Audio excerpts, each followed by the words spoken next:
Big time featherweight fight coming up this weekend. We have a couple of guys that did something in losses their last times out. We have the silent assassin, David Onama, taking on Mosquitinho. It's Gabriel Santos. And when you look at this matchup, Matt, I mean, for Onama, he was undefeated as an amateur. He was undefeated as a pro coming into the UFC. Had a wild fight of the night style fight in his debut against the now returning Cage Warriors former double champ Mason Jones. He parlayed that forward to 2 giant wins. One over another Gabriel. So, I mean, you beat Gabriel Benitez. That's got to mean something. And then Onama goes out there his next time out and he beats Garrett Armfield on short notice in a rematch from their amateur days. But Onama's last time out nearly finishes Nate Landwehr in the first round, gets 10-8'd in the second round, and then had a close third round in that one. He ends up losing. It's a majority decision, a 28-28, and then, of course, 2 29-27s in favor of Landwehr. So Onama, he's been off for a long time, can no longer train in Kansas City. So he's got a new camp, and it's Factory X Muay Thai. And I'll throw it up there on his Instagram, awarded the Factory X Sparring of the Week, or Sparring Fighter of the Week in the gym there. So interesting to see from David Onama. But you see him featured prominently on a lot of those fighters' Instagrams. And if we look at a matchup like this, Matt, Gabriel Santos came in on incredibly short notice. He replaced a big-time fighter to take on Lerone Murphy, and we touched on a lot of the former LFA champ's triumphs as a pro because he was also undefeated coming into the UFC. So let's throw it on over to a video for Gabriel Santos. Gabriel Santos is one of those prospects that got that shot. He took on Marcio Barboza. He won that fight by knockout in the second round, not without withstanding a ton of adversity in that one. And his last time out as a big underdog in the tournament finale, beats Jose Delano and finishes him. And boy, did he look amazing for all of that fight. He looked really, really good in that one. I love the offense of Santos. Like, it really is some high IQ striking. It's not a guy who's just going out there throwing bombs. But does he switch stances? Oh, he switches stances. Does he? Can Mookie Betts hit? You tell me. And that's the fun thing about Santos. Again, he's not just a guy like... again, we all appreciate a guy like Vanderlei Silva who goes out there, eats some bombs, and throws a lot of hooks and knocks guys out. But Santos does have a lot of speed behind his technique. And it is fun to watch because he does fight very similar from his orthodox and southpaw positions. Although a few more kicks from that orthodox position. He's a little bit more right leg dominant, I guess, with his power kicks. But I really do enjoy his boxing combinations. I like that he can throw out some feeler shots. We talk about Veronica Hardy earlier on the card. Shout out to her current husband, Dan Hardy, because he's the one who broke this down, and it just made sense to me. He's like, hey, I am a guy who, like, he has his black belt in jiu-jitsu. He is a good grappler, don't get me wrong, but he can admit that, hey, grappling's like a secondary art form to me, you know? I have to think about it, and then I can do the action. Whereas with striking, I can just kind of flow with my striking. It comes natural to me. And for Gabriel Santos, when he can flow with his striking, he's a very dominant fighter. You're bringing him back to a pretty difficult matchup on short notice. You bring it up only 8 days' notice to fight Gabriel Santos, who is a... Santos isn't on the short notice. Santos. Santos the one in short notice, but he's a dangerous fighter nonetheless. Again, he's got the hand speed. He's got the power. He can get on the inside and the outside. So you can play MMA math with this one in a circle, and it gets really weird. 7 degrees of Kevin Bacon. Elvis Brenner fought Zubair Tukhugov in the undercard of the pay-per-view in Perth, and it was really weird because everyone and their dog, and maybe even cat that watched that fight, thought that Zubair Tukhugov won. The judges gave it to Elvis Brenner, and all of us were shocked. But Brenner beats Tukhugov. Lerone Murphy drew with Tukhugov. Gabriel Santos beat Elvis Brenner. Judges' scorecards, 28-27, 28-27, 29-28. I watched the fight again today. I don't know how they ended up with 28-27s, but he says, what, Vence oit? Which is 28 and then 27. So it weirded me out, and I even Google translated it to make sure I heard it correctly.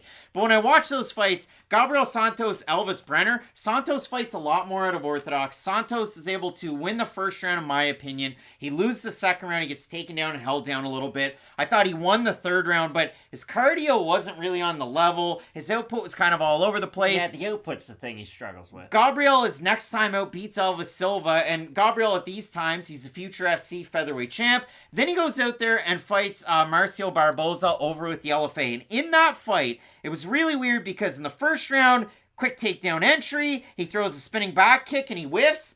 And then when he whiffs on it, it's weird because, spinning back fist, he eats a left hook and he gets dropped. And Barboza drops Santos. And then Santos is trying to kind of clear the cobwebs and get back up. He gets a legal knee. He does. But the referee, Osiris Maya, doesn't really see it. So out of that first round, Santos, if you called it a 10-8 for Barboza, I wouldn't be mad at all. Santos is up, he's down. Throughout the round, he's completely rocked. And then he comes back in the next one. He's so wobbly in his striking. He lands a spinning kick. He lands a head kick. He gets the ground and pound done.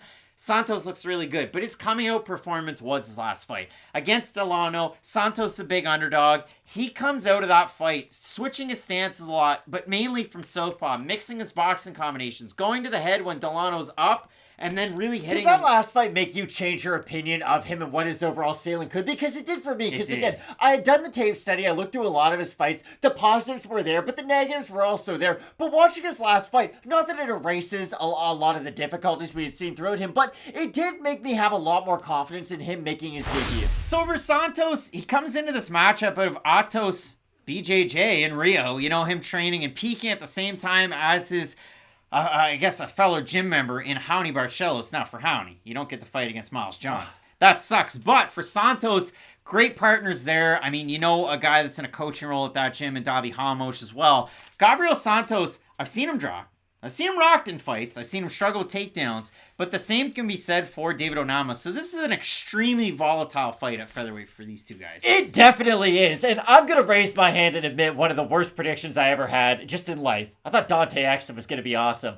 I thought David Onama was going to be really good coming into the UFC too. And I don't want to say he hasn't met my expectations, because if you look at the fighters he lost to, well, there's decent caveats there, right? A close fight against Nate Landwehr, who's a very talented fighter in his own right. Onama struggled with the wrestling as the fight went on. Oh, don't you worry. And against with the Mason Jones fight, he really struggled with the pressure of Jones. Now, he was able to land his own strikes when Mason Jones was able to get on the inside and meet him with power strikes, but the pressure that both those guys brought into the cage was what really gave David Onama troubles in his matchups. Now, you bring up the wrestling. Yes, they were able to implement that, but I just think the fact that them closing the distance was able to open up the majority of their games. Onama's an interesting striker because of how talented he is at the long range. We know how good his kicks are. He's got a very snappy straight left too, but he does need kind of a specific Goldilocks zone to land those big power shots. And if he's not able to use his footwork to really maintain his distance and keep his back off the cage, he can get caught in kind of stagnant positions, and I do worry about that in this matchup. And if you do consider this again, Santos comes in on extremely short notice, fights Lerone Murphy. A good fighter. If you look at that one, MMA decision 16, 29-28 Santos, 130-27 Santos, 2, 29-28 Murphy's.